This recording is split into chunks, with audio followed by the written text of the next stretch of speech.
পরিষ্কার পরিচ্ছন্নতা ইমানের অঙ্গ। অল্প পরিশ্রম করে যদি বাসাটাকে সবসময় পরিষ্কার পরিপাটি করে রাখা যায় তাহলে মন্দ হয় না। মাত্র 7টি টিপস ফলো করে কিভাবে বাসাটাকে সবসময় পরিষ্কার পরিপাটি করে রাখা যায় আজকের ভিডিওতে শেয়ার করব।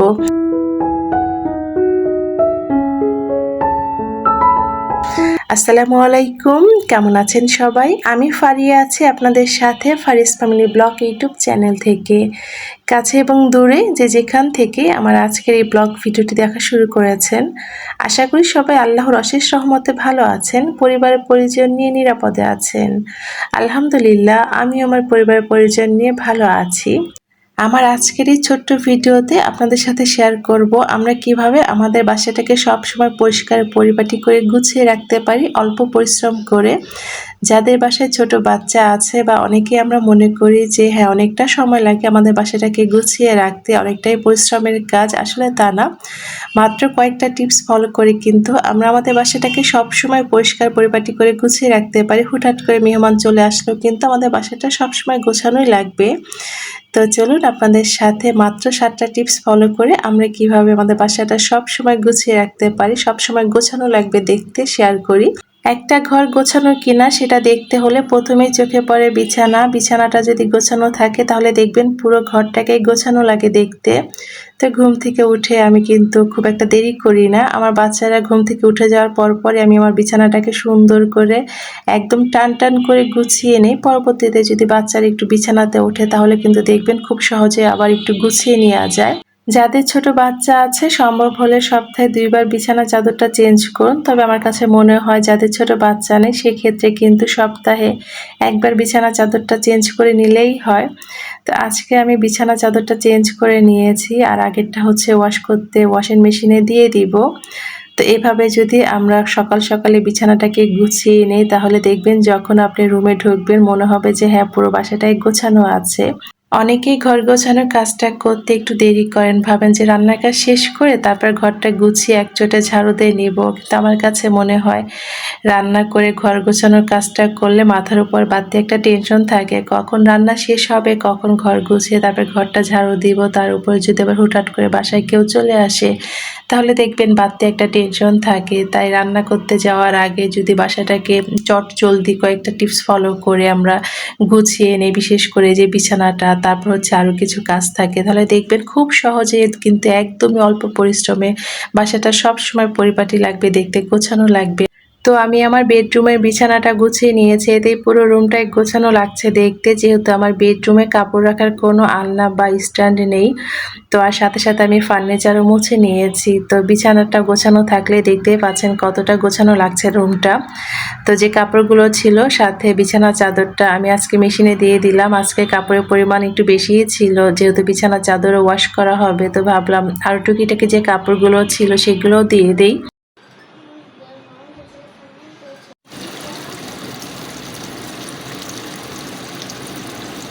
ঘরটা সব সময় গোছানো এবং পরিপাটি দেখাতে আমার পরবর্তী টিপস হচ্ছে কাপড় গুছিয়ে রাখা।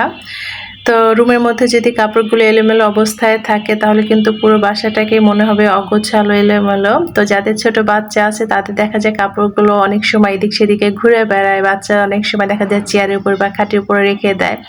আর আমার আপসি যেহেতু একটু বড় হয়েছে, তো মাশাআল্লাহ এখন সে নিজে নিজে একটু কাপড়গুলো গোছাতে পারে। তো আমার একটা বেডরুমের সাথে এরকম একটা কাপড় রাখার স্ট্যান্ড আছে যেটাতে আপসি সহজে কাপড়গুলো রাখতে পারে। তো এটাতে দেখা যায় আপসির পুরো কিছু কাপড় চোপড় থাকে। এছাড়া আমাদের গোসলের সময় ব্যবহৃত তোয়ালে বা গামছাগুলো আমরা এখানেই রেখে দেই। আর এটা যেহেতু ওয়াশরুমের খুব কাছাকাছিই থাকে তো সহজেই ব্যবহার করা যায় এখান থেকে কাপড়গুলো নিয়ে। তো এটাকে আমি কিন্তু সবসময় গুছিয়ে রাখি। তো দেখা যায় এটা যদি এলোমেলো থাকে তাহলে কিন্তু রুমের মধ্যে ঢুকে মনে হবে পুরো রুমটাই এলোমেলো, খুবই বাজে লাগে দেখতে। বা যাদের বাসায় আলনা আছে তো আলনাটাও যদি সবসময় একটু গুছিয়ে রাখা যায়, তো একটা আলনা গোছাতে দেখা যায় খুব একটা সময় লাগে না। বা যে কাপড়গুলো একটু এলোমেলো থাকে সাথে সাথে যদি গুছিয়ে নেওয়া যায় মনে হবে যে হ্যাঁ পুরো আলনাটা গোছানো আছে বা পুরো ঘরটাই গোছানো আছে। তো দেখতে পাচ্ছেন একটু একটু পরিশ্রম করে কিন্তু কাপড়গুলোকে গুছিয়ে নেওয়া যায়। তো আমার পরবর্তী টিপস হচ্ছে, চলুন আপনাদের সাথে শেয়ার করি বেসিন পরিষ্কার করা।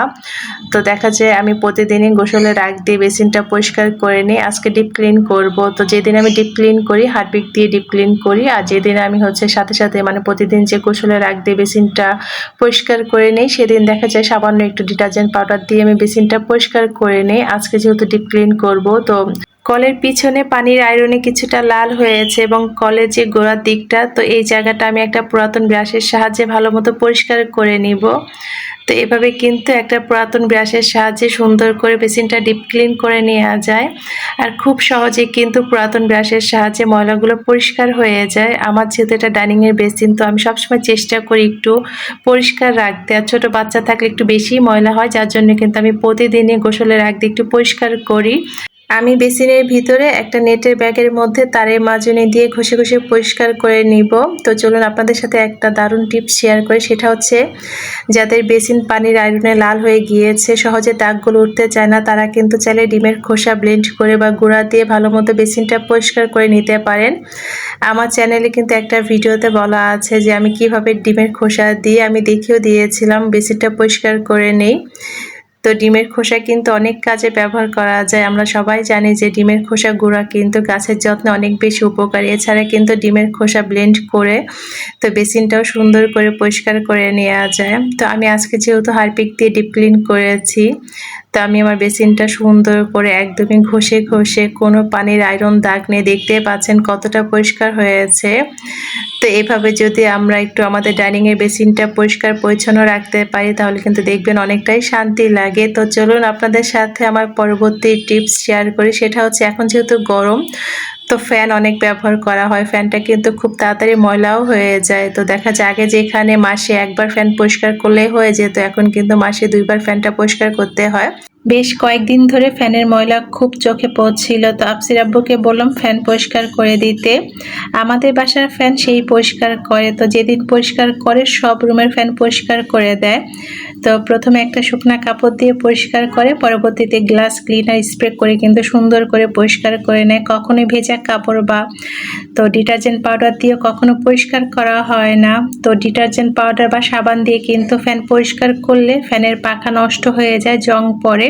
একটা প্রচলিত ধারণা আছে ফ্যান পরিষ্কার থাকলে নাকি বাতাসটাও বেশি লাগে, এটা সত্যি কিনা জানি না। তো যাই হোক, পরবর্তী টিপস আপনাদের সাথে শেয়ার করছি। আমি কিন্তু ঘর ঝাড়ু দেওয়ার সময় সাথে সাথে যদি কোনো মাকড়সা চোখে পড়ে পরিষ্কার করে নেই। আমার কাছে ঘরের মধ্যে মাকড়সা থাকাটা একদমই ভালো লাগে না। আমাকে বেশ কয়েকদিন আগে একজন আপু কমেন্ট করেছিলেন, আপু ঘর থেকে মাকড়সা কিভাবে দূর করব। কয়েকদিন পর পর ঘরে অনেক বেশি মাকড়সার ঝুল জমে। তো আমার কাছে যেটা মনে হয়, ঘরে যদি পর্যাপ্ত পরিমাণে আলো বাতাস না আসে বাইরে থেকে, এতে করে কিন্তু ঘরে অনেক বেশি ঝুল জমে। আমি সকালবেলা জানালা দরজা খুলে দিই, হয়তো ধুলো ময়লা আসে, তারপর আমার কাছে মনে হয় যেন ঝুলটা কম হয়। আর আমার চোখে পড়লে কিন্তু আমি সাথে সাথে ঝুলটা পরিষ্কার করে নেই। অনেকে কিন্তু দেখা যায় মাসে একবার বা অনেক দিন পর পর ঝুল পরিষ্কার করে, এতে করে কিন্তু দেখবেন অনেকটা কষ্ট হয়ে যায়। সাথে সাথে পরিষ্কার করে নিলে যে কাজটা সহজ হয়। তো আমার কাছে এটা বেশি সহজ মনে হয় যে হ্যাঁ, ঘর ঝাড়ু দেওয়ার সময় যদি চোখে পড়ে ঝুলটা পরিষ্কার করে নেওয়াই ভালো। যাদের বাসায় ছোট বাচ্চা আছে, তো অনেক বেশি এলোমেলো করে, আর আমাদের টেনশনও থাকে কিভাবে আমরা পুরো বাসাটাকে সুন্দর করে সবসময় গুছিয়ে রাখবো। তো দেখতে পাচ্ছেন আমার বাচ্চারা কিন্তু সব খেলনা ড্রয়িং রুমে নিয়ে এসেছে। তবে আমি আমার বাচ্চাদেরকে একটা খেলনা রাখার ঝুড়ি বানিয়ে দিয়েছি, ওরা সব খেলনাগুলো নিজেরাই আবার সুন্দর করে গুছিয়ে রাখে। তো ঘরটা এলোমেলো কম হয়, সাথে কিন্তু বাচ্চারাও মন ভরে খেলতে পারে। তো আমার পরবর্তী টিপস শেয়ার করার আগে চলুন আপনাদেরকে একবার স্মরণ করিয়ে দিতে চাই, আমার ভিডিওটি যারা দেখা শুরু করেছেন প্লিজ একটা লাইক দিবেন যদি আমার ভিডিওর কোনো অংশ আপনাদের কাছে একটু হলেও ভালো লাগে। আর যারা প্রথম আজকে আমার ভিডিও দেখছেন, আমার এই ছোট্ট চ্যানেলে নতুন, চাইলে কিন্তু আমার চ্যানেলটি সাবস্ক্রাইব করে পাশে থাকতে পারেন। অনেক আপু ভাই এবং আন্টির আমার ভিডিও দেখেন, কিন্তু হয়তো একটা লাইক কমেন্ট বা আমার চ্যানেলটি এখনও সাবস্ক্রাইব করেননি। তো আপনাদের কাছে আমার বিশেষ অনুরোধ থাকবে আমার চ্যানেলটি সাবস্ক্রাইব করে আমাকে এগিয়ে যেতে সাহায্য করবেন। তো চলুন আপনাদের সাথে আমার পরবর্তী একটা টিপস শেয়ার করি। তো যে জিনিসটা আমাদের অনেক বেশি কাজে লাগে, প্রতিদিনই কাজে লাগে, কিন্তু দেখা যায় কি খুব একটা যত্ন নেওয়া হয় না। আমরা যদি মাসে একবার আমাদের চিরুনিগুলো সুন্দর করে পরিষ্কার করে নিই তাহলে কিন্তু দেখবেন চুল আঁচড়ে অনেক বেশি শান্তি লাগবে। তো আমি কিন্তু আজকে আমার বাসায় যে 2টা চিরুনি আছে এটা আমি ব্যবহার করি। আর দেখা যায় আমার চিরুনিগুলোই খুব বেশি ময়লা হয়। তো একটা হচ্ছে যে উকুন মারা চিরুনি আছে, এটা তো অনেক বেশি ময়লা হয় কেন? এর দাঁড়াগুলো অনেক বেশি চিকন থাকে, যার জন্য কিন্তু সহজে ময়লাগুলো গিয়ে আটকিয়ে যায়। তো আমি কিন্তু একটা পুরাতন ব্রাশের সাহায্যে সুন্দর করে চিরুনি পরিষ্কার করে নিয়েছি। তো খুব কম সময়ের মধ্যে কিন্তু চিরুনি সুন্দর করে পরিষ্কার করে নেওয়া যায়। তো যে জিনিসটা অনেক বেশি দরকারি, প্রতিদিনই কাজে লাগে, সেই জিনিসটা পরিষ্কার রাখতে কিন্তু অনেক বেশি ভালো লাগে, তাই না? দেখতেও ভালো লাগে, চুল আঁচড়েও শান্তি। মাসে যদি একবার আমরা এই কাজটা করে নিতে পারি তাহলে দেখবেন কোনো টেনশন থাকে না। তো দেখতে পাচ্ছেন আমি চিরুনি কতটা সুন্দর করে পরিষ্কার করে নিয়েছি একটা পুরাতন ব্রাশের সাহায্যে, আর কিন্তু আমি সাবান দিয়ে সুন্দর করে পরিষ্কার করে নিয়েছি। তবে যদি খুব তাড়াতাড়ি পরিষ্কার করতে চান, কুসুম গরম পানির মধ্যে ভিজিয়ে রাখলে কিন্তু তারপরে কিন্তু ব্রাশ দিয়ে পরিষ্কার করে নিলে দেখবেন সুন্দর পরিষ্কার হয়ে যায়। আমার একটু ঠান্ডা লেগেছে, গলা ব্যথা, তো যখন একটানা ভয়েস দিচ্ছিলাম ভয়েসটা একটু এলোমেলো শোনা যাচ্ছিল, প্লিজ ক্ষমা সুন্দর দৃষ্টিতে দেখবেন। আজকে যেহেতু আপনাদের সাথে একটা টিপস ভিডিও শেয়ার করেছি, তো রান্নাবান্নার কোনো ভিডিও শেয়ার করলাম না। চলে এলাম সন্ধ্যার পরে, বাচ্চাকে পড়াতে বসেছি, যেহেতু আমার বাচ্চার পরীক্ষা শুরু হয়েছে, সিটি চলছে, আর হচ্ছে 17 থেকে 20 তারিখের মধ্যে দ্বিতীয় মূল্যায়ন পরীক্ষা শুরু হবে। তো আপনাদের সাথে যে আইডিয়াগুলো শেয়ার করেছি কম পরিশ্রম করে কিভাবে আমরা আমাদের বাসাটাকে পরিপাটি করে গুছিয়ে রাখতে পারি, সবসময় আশা করি আমার আজকের এই ভিডিওটা আপনাদের ভালো লেগেছে। কোন আইডিয়া বা টিপসটি আপনাদের কাছে ভালো লেগেছে চাইলে ছোট্ট করে কমেন্ট করে জানালে অনেক বেশি খুশি হব। তো বাচ্চাকে পড়াতে বসেছি, হঠাৎ করে আমার ছোট্ট ছানা বললো সে কেক খাবে। তো আপসিয়ে বললো যে মামুনি কেক বানাও, কেক খাবো। তো ভাবলাম বাচ্চাকে পড়াই আর সাথে বাচ্চাদের জন্য কেক বানাই। আমার 2 ছেলে 2 ফ্লেভারের কেক খেতে পছন্দ করে, একজন চকলেট কেক, অন্যজন ভ্যানিলা কেক। তো আমি যখন কেক বানাই একসাথে 2টা করে কেকই বানাই। তো আমি যে বেটারটা বানাই, তো যেটা চকলেট কেক বানাই সেটার মধ্যে দেখা যায় পরবর্তীতে অর্ধেকটাতে হচ্ছে চকলেট কোকো পাউডার মিশিয়ে চকলেট কেক বানাই। তো এই তো আমি কেক বানানোর প্রস্তুতি শুরু করেছি, আর সাথে আপসিকেও পড়াচ্ছিলাম। তো আসলে বাচ্চাদের পরীক্ষা শুরু হলে কি হয়, মনে হয় যেন বাচ্চাদের না মায়েদেরই পরীক্ষা শুরু হয়েছে, অনেক বেশি টেনশনের মধ্যে দিয়ে দিনগুলো যায়। একটা কেক বানানোর পরে আবার ওই বাটিতে আমি আর একটা কেক বানিয়ে নিব। তো এই তো একসাথে আমি 2টা কেক বানিয়ে নিয়েছি, চকলেট কেক আর সাথে ভ্যানিলা কেক। আলহামদুলিল্লাহ 2টো কেকই অনেক ভালো হয়েছিল, বাচ্চারাও পছন্দ করেছে। জানি না কে কে এখন আমার সাথে আছেন অনেক ধৈর্য নিয়ে বা অনেক ভালোবাসা নিয়ে এতক্ষণ কষ্ট করে আমার পুরো ভিডিও জুড়ে থাকার জন্য আপনাদের সবাইকে অনেক ধন্যবাদ জানাচ্ছি।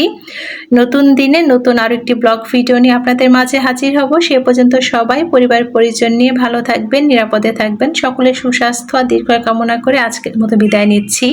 আল্লাহ হাফেজ, আসসালামু আলাইকুম।